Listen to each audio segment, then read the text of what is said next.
हाय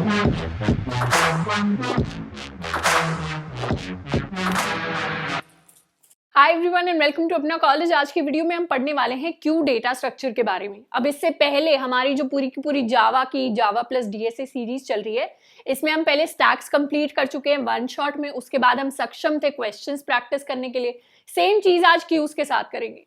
cues में implementation पढ़ेंगे, basic cues क्या होती हैं, एक दो सवाल करेंगे। नीचे नोट्स आपको डिस्क्रिप्शन बॉक्स के अंदर मिल रहे होंगे एंड इस वीडियो को देखने के बाद हम क्यूज के क्वेश्चंस को खुद से प्रैक्टिस कर सकते हैं। अब अगर हमने क्यूज से पहले स्टैक्स नहीं पढ़ा है तो आई वुड सजेस्ट कि आप पहले वाली वीडियो जाकर देखकर आ सकते हैं, नहीं तो इस वीडियो से भी शुरुआत कर सकते हैं बेसिक क्यूज को समझने के लिए। क्यू एक काफी इंपॉर्टेंट डेटा स्ट्रक्चर है जिसके सवाल प्लेसमेंट्स में, इंटर्नशिप्स के टाइम पर, कंपेटिटिव कोडिंग में काफी जगह आ जाते हैं। क्यूज की इम्प्लीमेंटेशन जो है वो कई बार इंटरव्यूज में पूछ ली जाती है बेसिक से, नहीं तो जावा कलेक्शन फ्रेमवर्क या C++ के STL को यूज करके क्यूज का यूजेज हम डायरेक्टली क्वेश्चंस को सॉल्व करने के लिए भी करते हैं। अब बढ़ते हैं क्यूज की तरफ। क्यू एक्चुअली होता क्या है? क्यू एक इंग्लिश का शब्द है जिसका बेसिक मतलब है एक लाइन या फिर एक कतार। जैसे जब भी हम कभी सब्जी खरीदने जाते हैं तो हम एक के पीछे एक लाइन में खड़े होते हैं।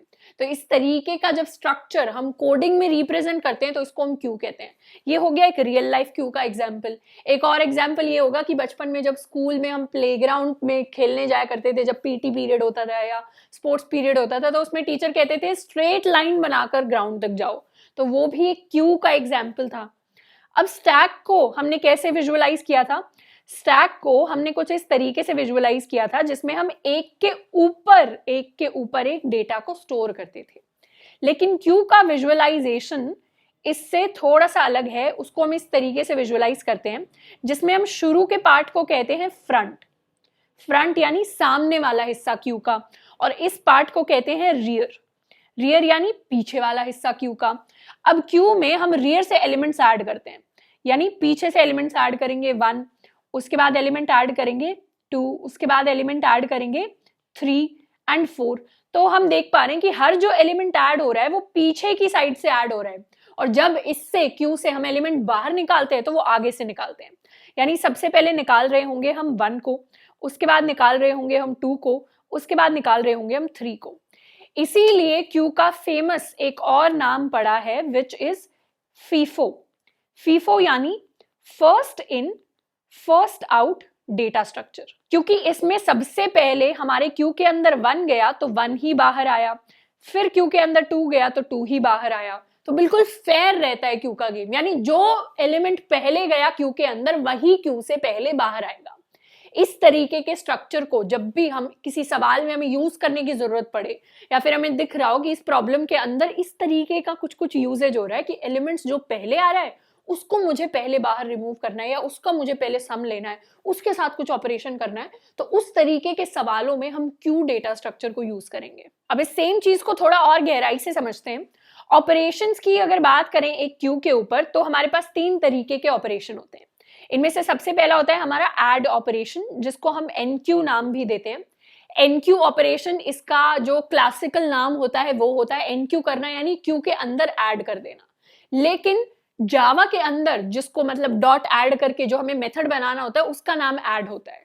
तो इस तरीके से जब भी हम क्यू के अंदर ऐड करते हैं, यानी एडिंग एलिमेंट्स, जैसे अगर हम एक क्यू का ये स्ट्रक्चर ले लें जिसके अंदर हमने एलिमेंट्स ऐड करने हैं, तो इस एडिंग वाले प्रोसेस को हम एनक्यू कहेंगे और इसका मेथड का नाम क्या देंगे? ऐड। ये जो चीजें हैं ये थोड़ी बहुत थ्योरेटिकल लग रही होंगी, लेकिन एक बार हम कोड लिख लेंगे ना इम्प्लीमेंटेशन का, सारी चीजें दूध की तरह साफ हो जाएंगी। सेकेंड ऑपरेशन जिसका हम यूज करेंगे, जिसको हम बनाएंगे, वो है रिमूव ऑपरेशन। रिमूव को हम डी क्यू भी कहते हैं। अब क्यूज के अंदर एक होता है डी क्यू और एक होता है ये वाला डी क्यू, जिसको कुछ लोग डेक भी बोल देते हैं, तो मैं श्योर नहीं हूं कौन सा प्रोनाउंसिएशन सही होगा, मैं इसको भी डी क्यू बोलती हूँ। इस डी क्यू का मतलब है एक क्यू से एलिमेंट को बाहर निकालना। इस डी क्यू का मतलब है एक डबल एंडेड क्यू, यानी जिसमें कोई फ्रंट कोई रियर नहीं होता, दोनों तरफ फ्रंट रियर दोनों होते हैं। तो इस तरीके के स्ट्रक्चर को ये वाला डी क्यू कहते हैं। ये डी क्यू है क्यू से बाहर निकाल देना, यानी रिमूव कर देना। तो इस एलिमेंट को जब हम क्यू से बाहर निकालेंगे तो उस ऑपरेशन को हम डी क्यू कहेंगे। तीसरा ऑपरेशन होता है पीक ऑपरेशन। पीक हमने अपने उसमें भी पढ़ा था स्टैक्स के अंदर। पीक का मतलब होता है स्टैक्स में कि हम टॉप को देख लें, ऊपर वाला जो एलिमेंट है उसको झांक कर देख लें। यहाँ पर टॉप तो नहीं है पर फ्रंट होता है, यानी क्यू का जो फ्रंट है ये वाला एलिमेंट, इसको देखना जब हम चाहते हैं, इसको रिमूव नहीं करना चाहते, ना कुछ ऐड करना चाहते, बस देखना चाहते हैं क्या है क्यू के फ्रंट में, तो उस ऑपरेशन को हम पीक ऑपरेशन कहते हैं। तो इन तीनों ऑपरेशंस को हम खुद इंप्लीमेंट करके देखेंगे कैसे इंप्लीमेंट करते हैं, और साथ के साथ देखेंगे कि इनका यूजेज क्या होता है। सबसे पहली इंप्लीमेंटेशन जिसकी हम बात करेंगे वो है क्यू यूजिंग एरे। अब एक एरे की हेल्प से हम एक क्यू बना सकते हैं। कैसे? मान लेते हैं हमारे पास एक फिक्स साइज का एरे है जिसके अंदर कुछ n एलिमेंट्स है, मतलब इस एरे का जो साइज है that is equal to n। इसके अंदर कुछ लोकेशंस होंगी हमारे पास। अब इस एरे से काफी क्लियर है कि ये बनने वाला है इसका फ्रंट और ये बनने वाला है इसका रियर। अब हम क्या करेंगे धीरे धीरे, सबसे पहले तो इसका साइज कहीं पर स्टोर करा लेंगे। साइज मान लीजिए n था जिसको हमने साइज नाम के वेरिएबल में स्टोर करा लिया। फ्रंट क्या होने वाला है? हमेशा फ्रंट होने वाला है इंडेक्स 0। रियर क्या होने वाला है? रियर होने वाला है इंडेक्स हमारा वो इंडेक्स जहां पर हमने लास्ट एलिमेंट को स्टोर किया था, उस इंडेक्स को हम रियर कहेंगे। अब एक एक करके हमें एलिमेंट्स को स्टोर कराना है, और ये स्टोर कराते हुए एक छोटी सी चीज जरूर याद रखेंगे, वो ये है कि एरे का हमेशा फिक्स्ड साइज होता है। यानी इसका साइज अगर n है तो इस क्यू के अंदर जो हम इस एरे की हेल्प से बनाएंगे उसमें n से ज्यादा एलिमेंट स्टोर नहीं हो सकते। तो शुरुआत में पहला जो एलिमेंट स्टोर होगा उसको ऐड करने से पहले हम ये चेक कर लेंगे क्या हमारी क्यू भर तो नहीं गई है। अगर भरी हुई क्यू है मतलब उसमें ऑलरेडी n एलिमेंट्स है, तो n+1 एलिमेंट तो हम स्टोर ही नहीं कर पाएंगे एरे में। तो ये एक तरीके से इसका कंस्ट्रेंट भी बन जाता है कि इसीलिए एरे की हेल्प से क्यू को ज्यादा इंप्लीमेंट नहीं करते, क्योंकि उसमें फिक्स्ड साइज होता है। पर अगर कभी जबरदस्ती करना पड़ जाए तो उसके अंदर सबसे पहले चेक करेंगे क्या फुल है। अगर हमें ऐड करना है तो ऐड करने के लिए सबसे पहले चेक कर लेंगे कि क्या फुल है। अगर फुल है तो ऐड नहीं कर सकते, लेकिन फुल नहीं है तो फिर क्या करेंगे, अब जहां पर हमारा रियर होगा वहां पर सबसे पहले ऐड कर देंगे। तो शुरुआत में ये जो रियर है ना, ये लास्ट पोजीशन पर नहीं होता, शुरुआत में ये रियर भी हमारे फ्रंट के साथ होता है, और ना ही ये फ्रंट फर्स्ट पोजीशन पे होता। शुरुआत में हमारे रियर की जो वैल्यू होती है वो -1 होती है, फ्रंट की वैल्यू भी -1 होती है। ये -1 ये दिखाता है कि हमारा जो पूरा का पूरा क्यू है वो पूरा खाली है। अगर हम इस फ्रंट को 0 पर ले जाते तो मतलब एक एलिमेंट स्टोर्ड था जो फ्रंट पर है, यानी 0th इंडेक्स पर है, इसीलिए इनको इनिशियलाइज किया गया है -1 के साथ। अब शुरू में -1 है दोनों, जैसे ही पहला एलिमेंट ऐड करेंगे हमारा फ्रंट भी यहाँ आ जाएगा और हमारा रियर भी यहाँ आ जाएगा, और फर्स्ट एलिमेंट यानी 1 को हम यहाँ पर स्टोर कर देंगे।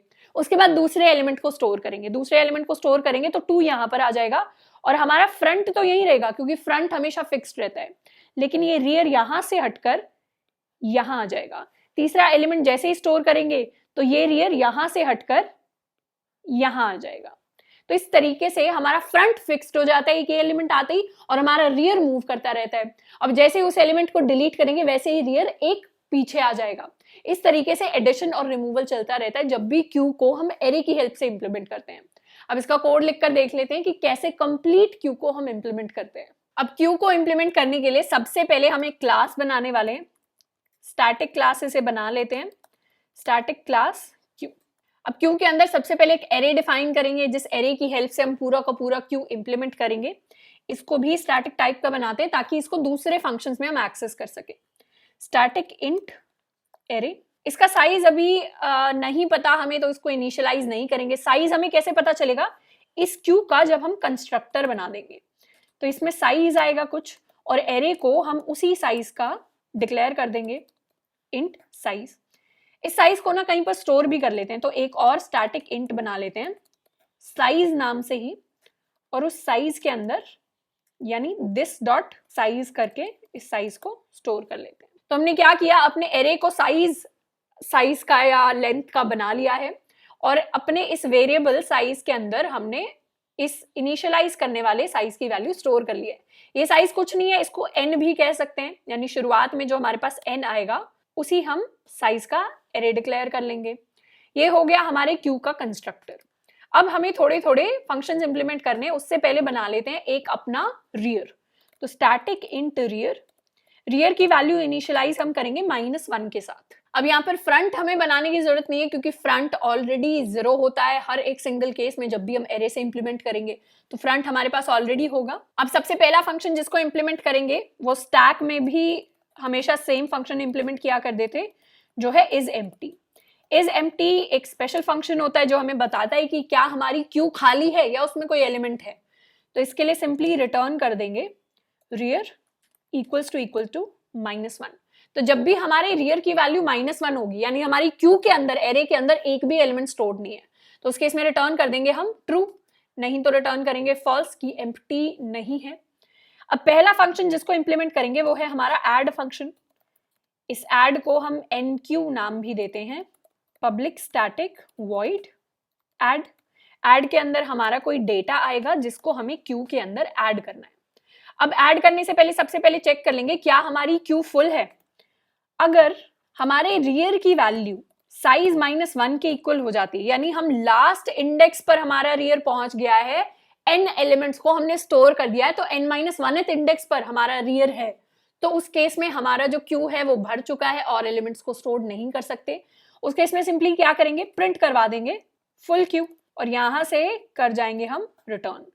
लेकिन मोस्टली केसेस में ऐसा नहीं होगा अगर हमारे पास लार्ज क्यू है तो उस केस में क्या करना है, अपने रियर पर, रियर को सबसे पहले तो 1 से इंक्रीज कर देना है, यानी अभी तो लास्ट एलिमेंट की तरफ पॉइंट कर रहा है रियर, अब 1 से इंक्रीज कर देंगे तो खाली इंडेक्स की तरफ पॉइंट करेगा और वहां पर स्टोर करा देंगे नए एलिमेंट को। तो यहां पर करेंगे रियर ++ और एरे ऑफ रियर हमारा बन जाएगा डेटा। तो इस तरीके से हमने क्यू के अंदर ऐड करवा दिया है। अब डी क्यू ऑपरेशन को पब्लिक स्टैटिक इंट डी, या डी क्यू की जगह इसको नाम देंगे हम रिमूव। अब यहाँ पर रिटर्न टाइप इंट इसलिए है क्योंकि हम चाहते हैं कि रिमूव करने के साथ साथ हमारा जो एलिमेंट जिसको हम रिमूव करना चाह रहे हैं वो भी रिटर्न हो जाए इस फंक्शन से, ताकि हमें पता हो कि रिमूव क्या हो रहा है। अब अगर हमारा क्यू खाली है, हमारा एरे खाली है, तो उस केस में कुछ भी रिमूव नहीं होगा, कुछ भी रिटर्न नहीं होगा। तो सबसे पहले वही कंडीशन चेक कर लेते हैं, इज एम्प्टी वाली। इस केस में हम रिटर्न कर देंगे -1। ये -1 रिप्रेजेंट करता है कि हमारा जो क्यू है वो एम्प्टी है, तो ये हमने लिख भी दिया है। अब सबसे पहले क्या करेंगे, रिमूव करने के लिए हमें 0th इंडेक्स को एक्सेस करना होता है, तो इंट हमारा जो फ्रंट है हमारे एरे का वो बन जाएगा एरे ऑफ 0। तो क्यू का फ्रंट 0th इंडेक्स पर है एरे के, और इस फ्रंट को डिलीट करने के लिए, अब फ्रंट तो हमने हटा दिया, यानी हमारे पास एक एरे था जिसका 0th इंडेक्स हमने हटा दिया, तो पीछे के एलिमेंट्स को क्या करेंगे, एक एक करके आगे पुश कर देंगे, क्योंकि सामने वाली शुरुआत वाली जगह खाली हो गई तो अब उस जगह को भरना पड़ेगा, क्योंकि अगली बार फ्रंट पूछेगा तो दोबारा से 0th इंडेक्स पर पूछेगा, इसीलिए सारे एलिमेंट्स को एक एक करके आगे शिफ्ट कर देंगे। उसके लिए लूप लगाते हैं इंट i = 0, i जब तक लेस देन रियर रहता है i++, तो हमारा जो एरे ऑफ i होगा वो बन जाएगा एरे ऑफ i+1, और यहां से रिटर्न कर देंगे हम अपने फ्रंट को, यानी इस शुरुआत वाली वैल्यू को। तो ध्यान से देखें तो इस डी क्यू ऑपरेशन में बिग ऑफ n का टाइम लगा, क्योंकि एक n का लूप हमने चला दिया। यूजुअली क्यू को जब इंप्लीमेंट करते हैं तो स्टैक में जैसे तीनों ऑपरेशंस को O(1) का टाइम लगता है, मतलब ये जो 3 ऑपरेशंस हमने कंसिडर किए थे इसमें ऐड ऑपरेशन को भी अच्छे इंप्लीमेंटेशन में बिग ऑफ 1 टाइम लगता है, रिमूव को भी बिग ऑफ 1 टाइम लगता है, पीक को भी बिग ऑफ 1 टाइम लगता है, जैसा कि स्टैक में भी होता है। पर एरे से जब भी हम क्यू को इंप्लीमेंट करते हैं तो ऐड में तो हमें बिग ऑफ 1 ही टाइम लगता है, लेकिन जो हमारा रिमूव ऑपरेशन होता है उसमें हमें बिग ऑफ n, और हमारा पीक ऑपरेशन उसमें भी बिग ऑफ n टाइम लग जाता है। इसीलिए एरे से कभी क्यू को इंप्लीमेंट करना अच्छा नहीं होता, एक तो फिक्स साइज हो जाता है, ऊपर से टाइम ज्यादा लग जाता है। पर यहाँ पर बेसिक इंप्लीमेंटेशन हम सीख रहे हैं, इसीलिए हम बात कर रहे हैं कि एरे से कैसे इंप्लीमेंट होगा, इन केस कभी किसी से किसी इंटरव्यू में पूछ लिया जाए। अब अपना तीसरा फंक्शन लिखते हैं जिसका नाम है peak, public static int peak. Peak में भी हम सेम कहानी कर रहे होंगे, इसको इनफैक्ट कॉपी करके सीधा पेस्ट कर लेते हैं, बस यहाँ ये एलिमेंट्स शिफ्ट नहीं होंगे अपनी पोजीशन से, और हम डायरेक्टली क्या कर सकते हैं, एरे ऑफ 0 को रिटर्न कर सकते हैं, क्योंकि वो बन जाएगा हमारा फ्रंट। इस लास्ट लाइन को यहाँ से हटा लेते हैं, तो ये बन गया हमारा पीक फंक्शन। अब मेन फंक्शन के अंदर इंप्लीमेंट करेंगे अपनी क्यू को, क्यू = न्यू क्यू, एक ऑब्जेक्ट बना लिया अपनी क्यू क्लास का जिसको नाम हमने दिया है क्यू। अब क्यू में सबसे पहले ऐड करेंगे कुछ elements, Q dot add 1 2 and 3। एक लूप लगाते हैं जब तक हमारा क्यू जो है वो एम्प्टी नहीं हो जाता यानी खाली हो जाता, तब तक हम एक एक करके उससे एलिमेंट्स को पीक करेंगे। पीक कर लिया यहाँ से एलिमेंट्स को और फिर उसी एलिमेंट को हम रिमूव कर देंगे। अब कायदे से हमने 1 2 3 इस ऑर्डर में डाला है तो इसी ऑर्डर में वापस निकलना चाहिए, यानी पहले 1 निकले फिर 2 निकले फिर 3 निकले।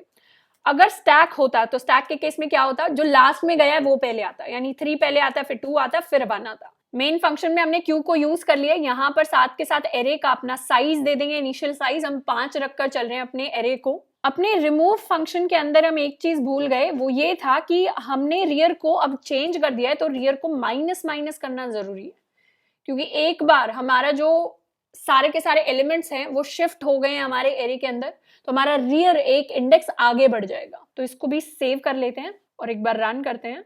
रन करके हमारे पास जो आउटपुट है दैट इज 1 2 एंड 3। तो कुछ इस तरीके से हम क्यू को इंप्लीमेंट करते हैं एरे की हेल्प से। अब हमने नॉर्मल एरे इंप्लीमेंटेशन में देखा कि ऐड जो था हमारा ऑफ 1 में इंप्लीमेंट हो रहा था और हमारा पीक प्लस हमारा रिमूव, इनको इंप्लीमेंट करने में हमें टाइम लग रहा था बिग ऑफ n का। लेकिन सर्कुलर क्यू जब हम एरे की हेल्प से इंप्लीमेंट करते हैं तो उसमें ऐड में भी बिग ऑफ 1 टाइम लगता है, रिमूव में भी बिग ऑफ 1 टाइम लगता है और पीक में भी बिग ऑफ 1 टाइम लगता है। इसीलिए जब भी एरे से अगर क्यू को इंप्लीमेंट करना हो तो एक सर्कुलर क्यू को इंप्लीमेंट करें। अब सबसे बड़ा सवाल आ जाता है कि सर्कुलर क्यू होती क्या है। तो सर्कुलर क्यू एक ऐसी क्यू होती है जिसमें अगर हमारा जो फ्रंट है वहां से हम एलिमेंट्स डिलीट करने शुरू करें तो और रियर की तरफ एलिमेंट्स भर जाएं तो आगे के एलिमेंट्स हम फ्रंट पे इंसर्ट कर सकते हैं। इसको थोड़ा सा और समझते हैं। जैसे ये थी हमारी क्यू जिसके अंदर हमने कुछ कुछ एलिमेंट स्टोर कर दिए 1 2 3 4 5। यहां पर ये फिक्स साइज की क्यू है, यहां पर हमारा रियर है, यहां पर हमारा फ्रंट है। मान लेते हैं शुरुआत में हमने एक और एलिमेंट इंसर्ट किया 6, तो जो हमारा रियर है वो यहां से हटकर यहां आ जाएगा। उसके बाद हमने एक और एलिमेंट इंसर्ट किया 7, तो हमारा रियर यहां से हटकर लास्ट इंडेक्स पर आ जाएगा। और अब हम रिमूव करना चाह रहे हैं एलिमेंट्स को, तो हम फ्रंट से एलिमेंट्स को रिमूव करेंगे तो हमारा अंदर वाला एलिमेंट भी खाली हो जाएगा और हमारा फ्रंट आ जाएगा यहां पर। तो लास्ट टाइम हमने क्या किया था, फ्रंट से एलिमेंट को रिमूव किया था तो सारे के सारे एलिमेंट्स को एक एक करके हमने आगे पुश कर दिया था। लेकिन इस बार हम वो चीज नहीं करने वाले, इस बार हम फ्रंट को एक पीछे पुश कर देंगे, यानी फ्रंट को हमने यहां पुश कर दिया। अब दोबारा से एक और एलिमेंट को रिमूव करते हैं, यानी फ्रंट को यहां से हटाकर हम यहां डाल देते हैं। अब मान लीजिए हमें अगले एलिमेंट यानी 8 को इंसर्ट करना है। 8 को इंसर्ट करने के लिए हम रियर की तरफ झांक रहे होंगे यूजुअल केसेस में कि क्या रियर के बाद जगह खाली है, पर यहां तो रियर के बाद जगह खाली है ही नहीं। लेकिन हमने देखा कि फ्रंट में जो हमने खाली जगह करी थी वहां पर हम पुश कर सकते हैं। तो रियर क्या करेगा, रियर एक आगे बढ़ जाएगा, आगे बढ़कर वो शुरुआत में आ जाएगा, तो एक सर्कल बनाकर वो आगे आ जाएगा और अपने 7 को या अपने 8 को हम यहां पर पुश कर देंगे और इस रियर को लास्ट इंडेक्स से हटाकर हम फर्स्ट पोजीशन पर ले आएंगे। तो ये बन जाएगा हमारा रियर। अब देखें तो यहां पर एक सर्कल कैसे बन रहा है, यहां से हमारा फ्रंट शुरू हो रहा है और यहां पर हमारी क्यू खत्म हो रही है, तो एक सर्कल की फॉर्म में हमारी क्यू शेप ले रही है। अब अगला हमें एलिमेंट पुश करना होगा, यानी हमें 9 को पुश करना होगा, तो 9 को यहां पर पुश करेंगे एक रियर के बाद, रियर को यहां से हटा देंगे और रियर को इंडेक्स 1 पर ले जाएंगे। अब अगला हमें एलिमेंट पुश करना होगा, उसको हम पुश नहीं कर सकते, क्यों, क्योंकि यहां पर रियर +1 फ्रंट के इक्वल हो गया और जैसे ही रियर +1 फ्रंट के इक्वल हो जाता है वैसे ही मतलब हमारी क्यू भर गई है। तो ये कंडीशन होगी एक तरीके से हमारे क्यू के फुल होने की। शुरुआत में रियर को क्या रखेंगे, -1 रखेंगे, फ्रंट को क्या रखेंगे, -1 रखेंगे। अब इसमें रियर को अपडेट कैसे करना है, जब नॉर्मल क्यू बना रहे थे तब तो सिंपली रियर को कर देते थे हम ++, पर इस केस में रियर को सिर्फ +1 नहीं करना, रियर को करना है रियर +1 मॉड्यूलो साइज। ये स्टेटमेंट बहुत ही ज्यादा इंपॉर्टेंट है सर्कुलर क्यू की इंप्लीमेंटेशन के लिए। इंपॉर्टेंट क्यों है, क्योंकि यहां पर हम सिंपली रियर ++ नहीं कर रहे, हम यहां पर इस स्टेटमेंट को फॉलो कर रहे हैं। रियर +1 मॉड्यूलो साइज को अपनी अगर एक क्यू पर हम वापस जाएं तो क्यू के अंदर कुछ एलिमेंट्स हमारे पास होंगे। अब जैसे ही हमारा रियर यहां पर होगा, मान लीजिए यहां पर साइज = 6 के इक्वल है और रियर की वैल्यू है 5 और ये वाली जगह खाली है, ये वाली जगह भी खाली है, यहां पर कुछ कुछ एलिमेंट स्टोर्ड है, हमें स्टोर करना है 5 को। तो यहां पर रियर +1 मॉड्यूलो साइज क्या होगा, 5 + 1 मॉड्यूलो 6, यानी 6 मॉड्यूलो 6 मॉड्यूलो रिमाइंडर देता है तो वैल्यू आ जाएगी 0, तो 0th इंडेक्स पर आ जाएगा हमारा रियर और रियर हमारा यहां से हट जाएगा। तो इस तरीके से अगर हमें अब 5 को स्टोर करवाना है तो 5 को स्टोर करा रहे होंगे यहां पर। तो जब भी अब रियर को प्लस प्लस करना है तो ये वाला फॉर्मूला हम यूज कर रहे होंगे, जिस पॉइंट पर हमारा रियर +1 मॉड्यूलो साइज हमारे फ्रंट के इक्वल हो जाता है। ध्यान से देखें तो ये और ये कंडीशन ऑलमोस्ट सेम है, बस कहने का तरीका चेंज हो गया है क्योंकि सर्कुलर क्यू आ गई। अगर सिंपल क्यू होती तो ये वाला फॉर्मूला चलता, क्योंकि सर्कुलर क्यू है तो ये वाला फॉर्मूला चलेगा जिसमें मॉड्यूलो साइज एक्स्ट्रा आ गया है। ये कंडीशन रीच हो जाती है तो मतलब हमारा जो क्यू है वो पूरा भर गया है, अब इसमें और एलिमेंट्स ऐड नहीं हो सकते। अब इसका कोड लिखकर तीनों फंक्शंस को इंप्लीमेंट करते हैं कि एक्चुअली सर्कुलर क्यू को हम कैसे इंप्लीमेंट करते हैं एरे की हेल्प से। अब ये थी हमारी नॉर्मल क्यू जिसमें हमने एरे को बनाया था, इसमें हमने साइज लिया था, इसमें हमने रियर लिया था। अब एक और वेरिएबल डिफाइन कर लेते हैं जिसको हम नाम दे देंगे फ्रंट। फ्रंट को भी इनिशियलाइज करेंगे -1 के साथ। अब शुरुआत में दोनों -1 है, अपने एरे को हमने इनिशियलाइज कर दिया है, साइज को इनिशियलाइज कर दिया है। इज एम्प्टी की अब कंडीशन थोड़ी सी चेंज हो जाएगी। जब रियर की वैल्यू -1 है और जब फ्रंट की वैल्यू भी -1 है, उस केस में हमारी जो क्यू है वो खाली है। और एक और कंडीशन लिख लेते हैं, फुल की कंडीशन। तो public static Boolean is full. हमारी क्यू कब फुल होगी, जब हमारा रियर +1 मॉड्यूलो साइज हमारे फ्रंट के इक्वल हो जाएगा। तो ये कंडीशन है हमारे क्यू के फुल होने की। अब अपने एनक्यू फंक्शन यानी अपने ऐड फंक्शन को देखते हैं। शुरुआत में चेक कर लेंगे क्या हमारी जो क्यू है सर्कुलर क्यू वो फुल है। अगर फुल है तो प्रिंट करवा देंगे फुल और यहां से कर जाएंगे रिटर्न। अगर फुल नहीं है तो उस केस में क्या करना है, रियर को सबसे पहले इंक्रीज करना है। रियर को कैसे इंक्रीज करेंगे, रियर +1 मॉड्यूलो साइज और अब एरे ऑफ रियर पर स्टोर कर देंगे अपने डेटा को। ये सिंपल स्टेटमेंट है। इसमें एक और स्पेशल कंडीशन हम ये डाल सकते हैं कि जब भी पहले एलिमेंट को इंक्रीमेंट कर रहे हैं, रियर को तो हमने इंक्रीज करके -1 से 0 कर दिया, लेकिन फ्रंट को भी तो इंक्रीज करना पड़ेगा। तो जब फर्स्ट एलिमेंट है यानी जब फ्रंट इक्वल टू -1 है, ये हो गया हमारा फर्स्ट एलिमेंट ऐड। उस केस में फ्रंट को भी इंक्रीज करके कर देंगे हम 0।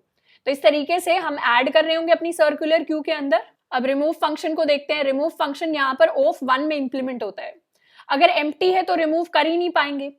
उसके अलावा रिमूव करने का प्रोसेस क्या रहेगा, फ्रंट में, अब फ्रंट ऑलरेडी एक एलिमेंट है तो इसको हम कर लेंगे, हमारा जो रिजल्ट है वहां पर एरे ऑफ 0 को स्टोर करने की बजाय स्टोर करेंगे एरे ऑफ फ्रंट को। एरे ऑफ फ्रंट स्टोर हो गया, हमें एलिमेंट्स को मूव कराने की जरूरत नहीं है। अगर मान लीजिए हमारी क्यू के अंदर सिंगल एलिमेंट था तो उसको एलिमेंट को निकाल देंगे तो क्या होगा, फ्रंट और रियर दोनों दोबारा -1 बन जाएंगे।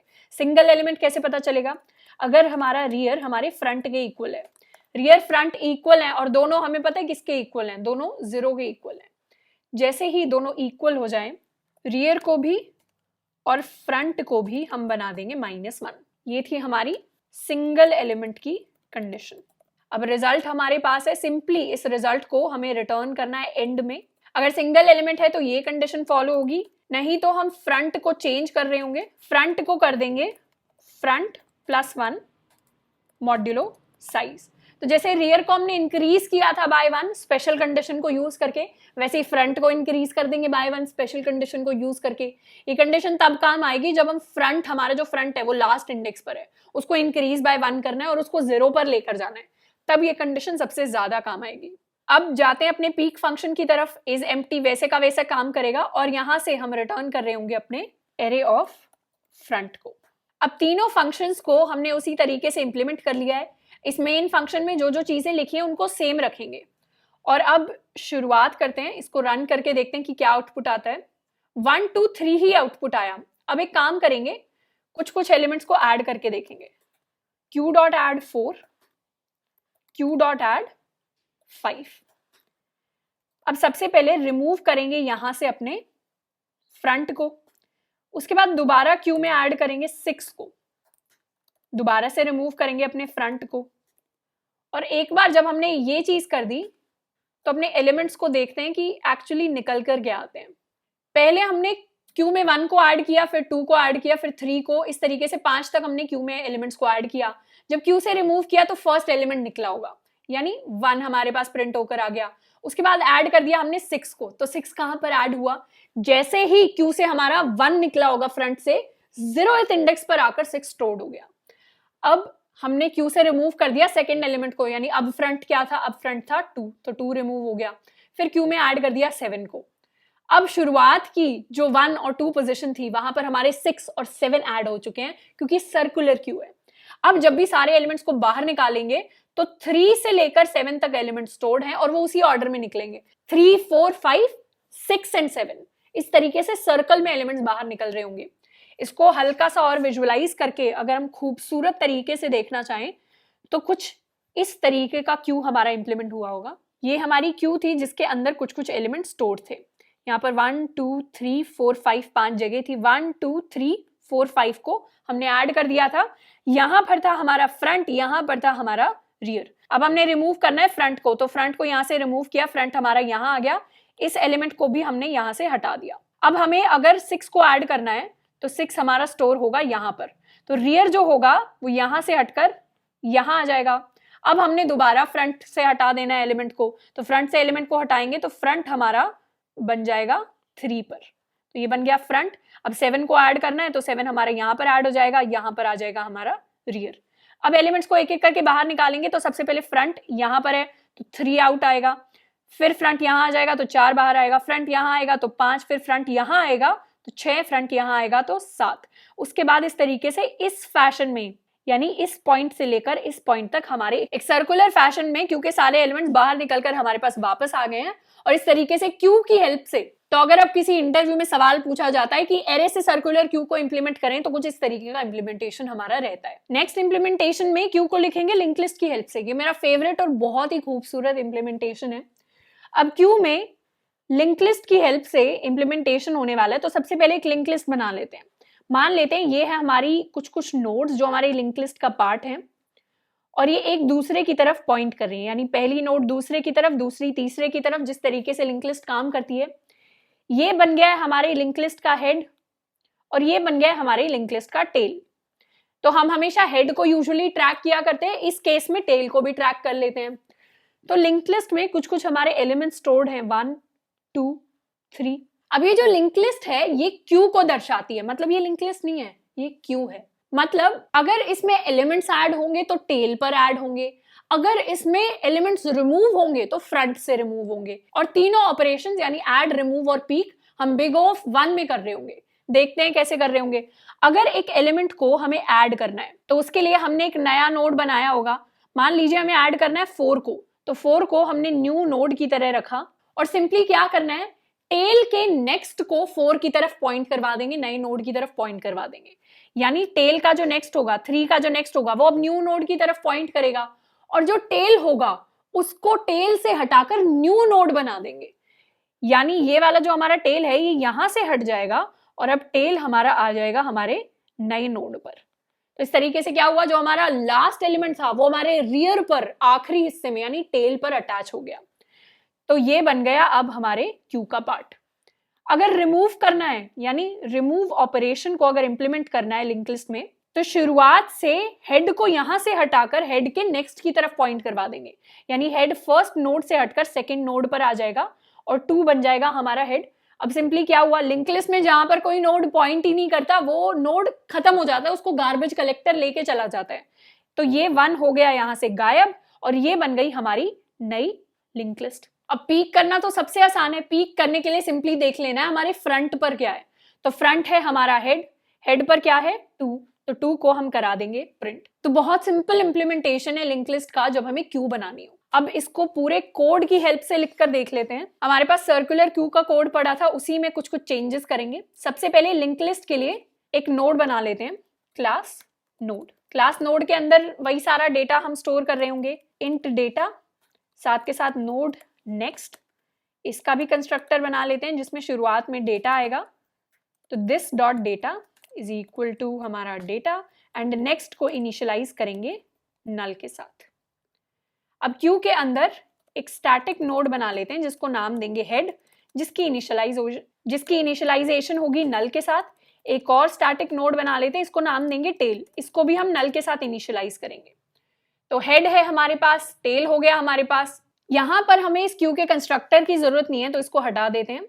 इज एम्प्टी के लिए अब क्या कंडीशन होगी, एम्प्टी कब होगी हमारी क्यू, जब हमारा फ्रंट भी नल है यानी हमारा हेड भी नल है और हमारा रियर भी नल है यानी हमारा टेल भी नल है।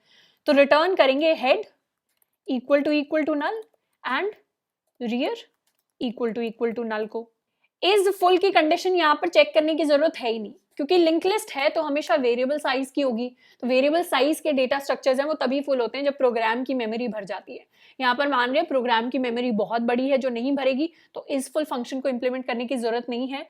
वॉइड को कैसे इंप्लीमेंट, ऐड को कैसे इंप्लीमेंट करेंगे, पहले तो इज फुल की कंडीशन हटा देते हैं। अगर फर्स्ट एलिमेंट ऐड हो रहा है तो उस केस में क्या होगा, हमारा जो फ्रंट होगा वो नल के इक्वल है, फ्रंट नल के, इन सारी कंडीशंस को हटा देते हैं और सबसे पहले एक नया नोड बना लेते हैं। New node is equal to new node of data. नया नोड हमने बना लिया। अब इंसर्ट हमेशा करते हैं हम रियर पे, तो रियर का जो नेक्स्ट होगा वो अब पॉइंट करेगा, यहाँ पर ये रियर है हमारा टेल, तो टेल का, लिंक लिस्ट के टेल का जो नेक्स्ट होगा वो पॉइंट करेगा हमारे न्यू नोड की तरफ। और अब न्यू नोड को हम बना देंगे अपना नया टेल, तो टेल में न्यू नोड की वैल्यू असाइन हो गई। अब मान लेते हैं ये हमारी लिंक लिस्ट का फर्स्ट एलिमेंट था तो टेल का तो नेक्स्ट कुछ होगा ही नहीं। अगर फर्स्ट एलिमेंट था तो हमारा जो रियर है या हमारा जो टेल है वो नल के इक्वल है। उस केस में टेल और हेड दोनों बन जाएंगे न्यू नोड के इक्वल और यहीं से हम कर जाएंगे रिटर्न। बाकी केसेस में हम इस कंडीशन को फॉलो करेंगे। आई होप ये अंडरस्टैंडेबल होगा कि लिंक लिस्ट के अंदर अगर अभी कुछ नहीं है तो टेल और हेड दोनों नल हैं, दोनों को हम न्यू नोड पर पॉइंट करवा देंगे। अगर ऐसा नहीं है तो टेल का नेक्स्ट बन जाएगा हमारा नया नोड और नए नोड की वैल्यू असाइन कर देंगे हम टेल के अंदर। अब अपने रिमूव ऑपरेशन को देखते हैं। अगर एम्प्टी है तो मतलब कुछ भी नहीं रिमूव हो सकता, वरना हम क्या रिमूव करेंगे, फ्रंट से एलिमेंट को रिमूव करेंगे। तो int front is equal to हमारे हेड का डेटा और हेड को बना देंगे हेड का नेक्स्ट और रिटर्न कर देंगे अपने फ्रंट को। अब मान लेते हैं हमारे पास सिंगल ही एलिमेंट था अपनी लिंक लिस्ट के अंदर, तो ऐसा केस जिसमें हमारा हेड हमारे टेल के इक्वल है, ये वो केस है जिसमें सिंगल एलिमेंट है लिंक लिस्ट के अंदर, वहां पर हम अपने टेल को भी बना देंगे नल। टेल को नल इसलिए बनाया कि हेड से अगर एलिमेंट जा रहा है तो टेल के पास तो कुछ होगा ही नहीं, वो भी नल हो जाएगा क्योंकि सिंगल एलिमेंट था, तो उसको भी वापस हमने नल बना दिया है और रिटर्न कर देंगे अपने फ्रंट को। अब पीक जो है उससे भी आसान होने वाला है, पीक में सिंपली क्या रिटर्न कर देना है, हेड के डेटा को, तो ये बन गया है हमारा हेड का डेटा। अब क्यू में हमने सिंपली क्या किया था, 1 से लेकर 5 तक एलिमेंट्स को ऐड कर दिया था। अब यहाँ पर कंस्ट्रक्टर में 5 को पास करने की जरूरत नहीं है, 5 एलिमेंट्स को ऐड कर देते हैं और उनको एक एक करके क्यू से निकाल कर प्रिंट करवा देते हैं। रन हमने किया तो एरर आ रहा है, no enclosing instance of type QY is accessible. तो हमें ये जो नोड क्लास थी इसको स्टैटिक बनाना है क्योंकि तभी ये स्टैटिक क्लास क्यू में इंप्लीमेंट हो पाएगी। और इसके अलावा तो ये हमारा जो रियर है इज एम्प्टी में, इसको हम टेल बना देंगे। तो रन करते हैं, प्रिंट होकर हमारे पास आए हैं क्यू के एलिमेंट्स 1 2 3 4 5 और ये उसी ऑर्डर में आए हैं जिस ऑर्डर में हमने अपने क्यू में ऐड किया था इनको। तो इस तरीके से एक लिंक लिस्ट की हेल्प से क्यू को इंप्लीमेंट करना बहुत ही आसान होता है। अब एक और छोटा सा इंप्लीमेंटेशन देखते हैं, वो है जावा कलेक्शन फ्रेमवर्क का जो सबसे इजी इंप्लीमेंटेशन होने वाला है। उसके लिए क्या करेंगे, इस पूरी की पूरी क्यू को उड़ा देते हैं। इस पूरी की पूरी क्यू को यहां से हमने उड़ा दिया। ऊपर इंपोर्ट कर लेंगे अपने पैकेजेस को, इंपोर्ट java.util.star, स्टार यानी सारे के सारे पैकेजेस आ गए। इसको कर लेते हैं सेव। अब यहां से बस इस सिंगल लाइन को कमेंट आउट करना है, इसको हमने कमेंट आउट कर लिया। अब एक नई क्यू डिक्लेयर करेंगे इंटीजर टाइप की। तो ये इंटीजर की भी क्यू होती है, तो ये क्यू इंटीजर्स की भी हो सकती है, अगर कैरेक्टर स्टोर करने हैं तो कैरेक्टर की भी हो सकती है, बूलियन स्टोर करने हैं तो बूलियन की भी हो सकती है। हमें यहाँ पर नंबर स्टोर करने हैं तो इंटीजर की क्यू बनाएंगे और यहाँ पर लिखेंगे न्यू लिंक्ड लिस्ट। अब सबसे पहला सवाल आता है कि यहाँ लिंक लिस्ट क्यों लिखा है, यहाँ पर क्यू क्यों नहीं लिखा, क्योंकि क्यू एक इंटरफेस होता है जावा में, क्यू एक क्लास नहीं होती। ऑब्जेक्ट्स सिर्फ क्लासेस की बन सकती है, इंटरफेसेस की नहीं बन सकती। ये हमने ऊप्स के लेक्चर में सीखा था। क्यू जो इंटरफेस होता है उसको दो क्लासेस इंप्लीमेंट करती हैं। पहली होती है हमारी एरे डी क्यू और दूसरी होती है हमारी लिंक लिस्ट। इन दोनों की हेल्प से हमें क्यू को इंप्लीमेंट कर सकते हैं। दोनों बिल्कुल सही चलेंगी। कुछ कुछ डिफरेंसेस कैशे पर बेस्ड होते हैं, पर यहाँ पर हम बेसिक से क्यू को सीख रहे हैं तो उन डिफरेंसेस के बारे में जानने की जरूरत है नहीं। तो पहली इंप्लीमेंटेशन में हम लिंक लिस्ट की हेल्प से क्यू बना रहे हैं। यहाँ पर हमें क्यू लिखना है लेकिन यहाँ पर हमें लिंक लिस्ट लिखना है। आई होप ये क्लियर होगा कि इंटरफेसेस की ऑब्जेक्ट्स नहीं बन रहे, इसीलिए हमने यहाँ पर तो इंटरफेस लिखा है पर यहाँ पर क्लास लिखी है। लिंक लिस्ट क्लास है, क्यू इंटरफेस है। जो हमारे ऐड फंक्शन रहेंगे, इज एम्प्टी फंक्शन रहेगा, पीक फंक्शन रहेगा, रिमूव फंक्शन रहेगा, ये सारे सेम रहेंगे क्योंकि जावा कलेक्शन फ्रेमवर्क में लिंक लिस्ट की जब ऑब्जेक्ट बनाते हैं तो ये सारे फंक्शन वहां पर एग्जिस्ट करते हैं। तो इस कोड को ऐसे के ऐसे हम रन कर सकते हैं। रन करेंगे तो उसी ऑर्डर में हमारे एलिमेंट्स प्रिंट हो जाएंगे, यानी 1 2 3 4 5। एक दूसरा तरीका भी होता है जिससे हम क्यू को इंप्लीमेंट कर सकते हैं। इसको हम कर लेते हैं कॉपी और कॉमेंट आउट पेस्ट, यहां पर लिख देते हैं एरे डी क्यू। ये वो वाला डी क्यू है जिसमें डबल एंडेड क्यू है हमारे पास, और इसकी हेल्प से भी हम सेम फंक्शंस को यूज करके अपने लिंक लिस्ट को, अपने क्यू को इंप्लीमेंट कर सकते हैं। तो 1 2 3 4 5 सेम एलिमेंट्स ऐड हो गए। अब सबसे पहला सवाल आता है, दीदी ये यहाँ पर एरे डी क्यू और लिंक लिस्ट दोनों से क्यों इंप्लीमेंट कर सकते हैं? क्योंकि ये दोनों क्लासेस हैं जो इस इंटरफेस को इंप्लीमेंट कर रही हैं। अब सबसे पहले सवाल आता है कि दोनों हैं तो किससे करें?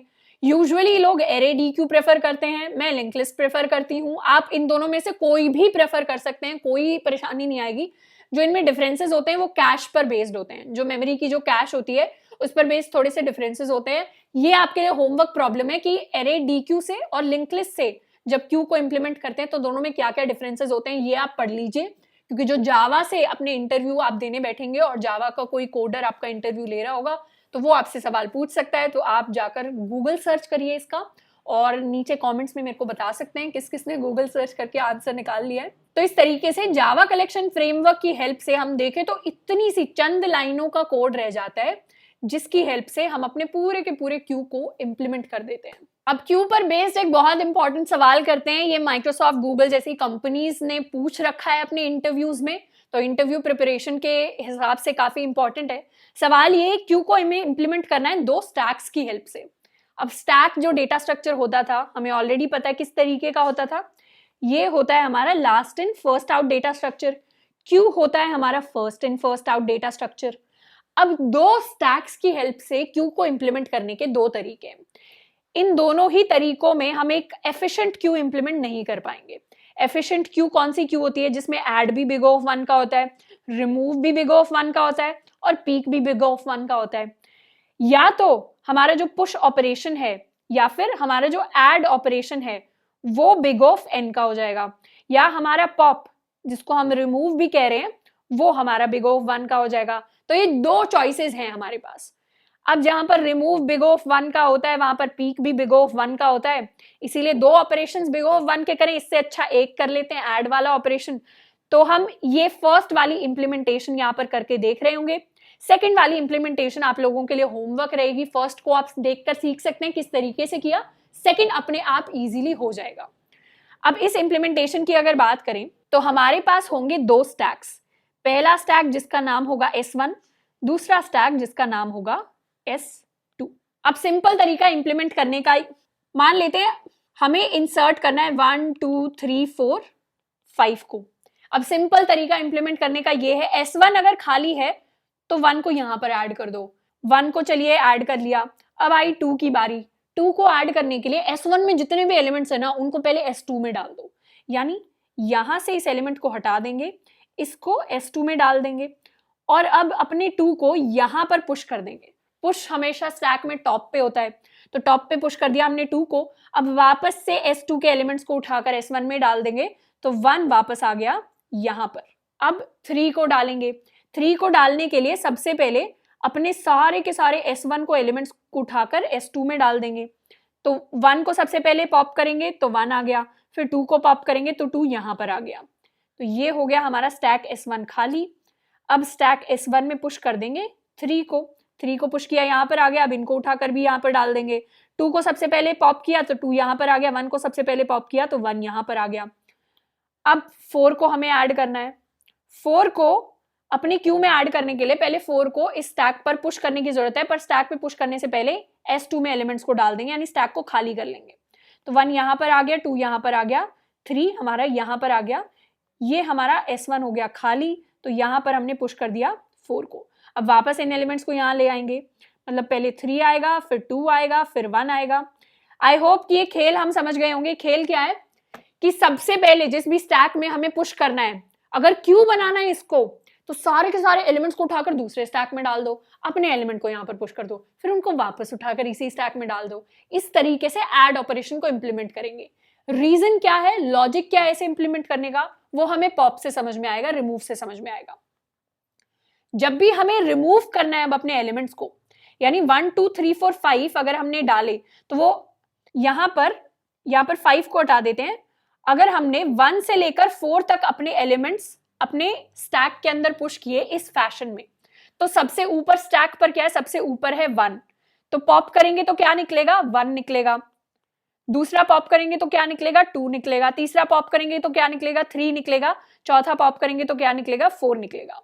अगर एक सिंगल स्टैक होता, मान लीजिए ये कोई तीसरा स्टैक है जिसमें हमारे पास एलिमेंट्स थे और 1 2 3 4 को हमने यहाँ पुश किया, तो पहले आता 1, फिर आता 2, फिर आता 3, फिर आता 4। अब यहां से पॉप कराने निकलते तो पहले 4 3 2 1। ये हो गया लीफो फैशन। पर जिस फैशन में ये आउटपुट में आए हैं, ये है हमारा FIFO fashion, first in first out. तो इस तरीके से दो स्टैक्स में जब ऐड ऑपरेशन होता है तो एक के एलिमेंट्स को उठाकर दूसरे में डाल दें।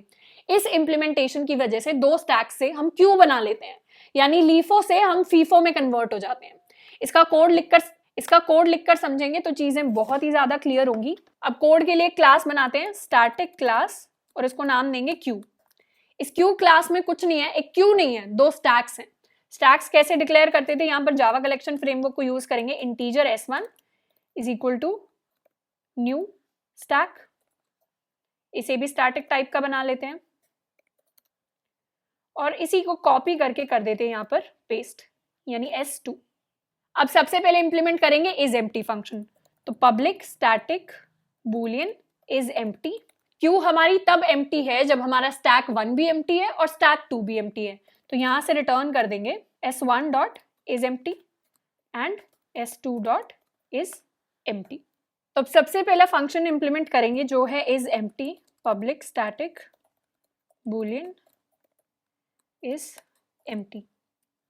हमारी क्यू तब एम्प्टी होगी जब हमारे स्टैक s1 के अंदर एक भी एलिमेंट नहीं होगा, तो यहां से रिटर्न करेंगे s1 dot is empty. Second function implement करेंगे पब्लिक स्टैटिक वॉइड, इसको नाम देंगे हम ऐड और इसके अंदर डेटा को लेंगे एज पैरामीटर।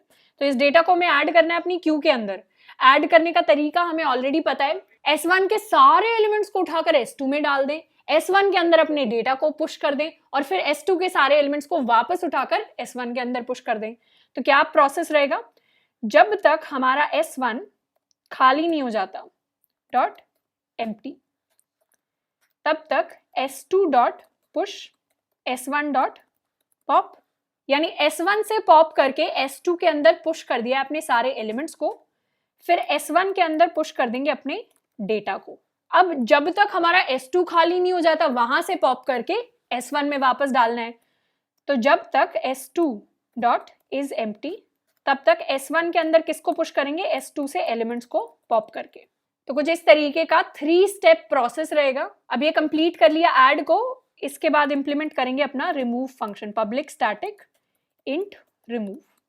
सबसे पहले चेक कर लेंगे कि क्या हमारी क्यू खाली तो नहीं है, तो अगर इज एम्प्टी हमें ट्रू रिटर्न करता है तो हम भी रिटर्न कर देंगे यहाँ से -1 जो रिप्रेजेंट करेगा कि क्यू खाली है, और उससे पहले प्रिंट करवा लेते हैं एम्प्टी क्यू।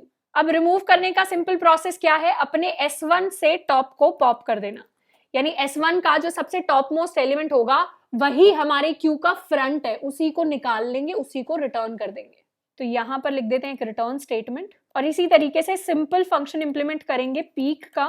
पीक में सेम लाइंस कॉपी होकर जा रही होंगी, तो कंट्रोल सी कंट्रोल वी, और यहां से रिटर्न कर देंगे s1 डॉट पॉप की जगह s1 डॉट पीक। इसको सेव कर लेते हैं, अपने मेन फंक्शन के अंदर क्यू को इंप्लीमेंट करेंगे इस क्लास की हेल्प से। तो ये लाइनें हटा देते हैं, न्यू क्यू, इसको सेव करके रन करेंगे। तो यहाँ पर हमने कुछ एरर वाला किया है अपने कोड के अंदर।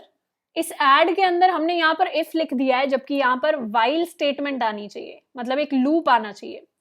इफ से क्या होगा, इफ से सिर्फ एक बार एग्जीक्यूशन होगा। हमें क्या करना है, वाइल, जब तक सारे के सारे एलिमेंट S2 में नहीं ट्रांसफर हो जाते, या जब तक सारे के सारे एलिमेंट्स S2 से S1 में नहीं ट्रांसफर हो जाते। इसीलिए इफ की जगह वाइल लिखेंगे, इसको दोबारा रन करेंगे। रन करके इस बार जो आउटपुट आया दैट इज 1 2 3 4 5, जो कि सेम आउटपुट है जिस ऑर्डर में हमने क्यू के अंदर एलिमेंट्स पुश किए थे। ध्यान से आप देखें तो इस क्यू क्लास के अंदर कोई क्यू नहीं है, 2 स्टैक्स हैं और डेटा इन्हीं स्टैक्स के अंदर जा रहा है। जैसे डेटा अंदर जा रहा है, जैसे डेटा बाहर जा रहा है, उसकी हेल्प से हमने क्या किया, पूरे के पूरे क्यू को सिमुलेट कर दिया। सिमुलेट करना यानी एक तरीके से एक नकली चीज को क्रिएट कर देना। तो 2 असली स्टैक्स की हेल्प से हमने एक नकली क्यू को क्रिएट कर दिया जो बिल्कुल क्यू की तरह एक्ट कर रही है, यानी फीफो फैशन में एक्ट कर रही है। तो इस तरीके से काफी सारे और क्यूज के सवाल हैं जो काफी इंटरेस्टिंग है, काफी इंपॉर्टेंट है, हम उनको जाकर सॉल्व कर सकते हैं। आई होप क्यूज के बारे में जो बेसिक इन्फॉर्मेशन है वो हमें इस वीडियो से पता चल गई हो। आज के लिए इतना ही, मिलते हैं नेक्स्ट वीडियो में। Till then keep learning and keep practising.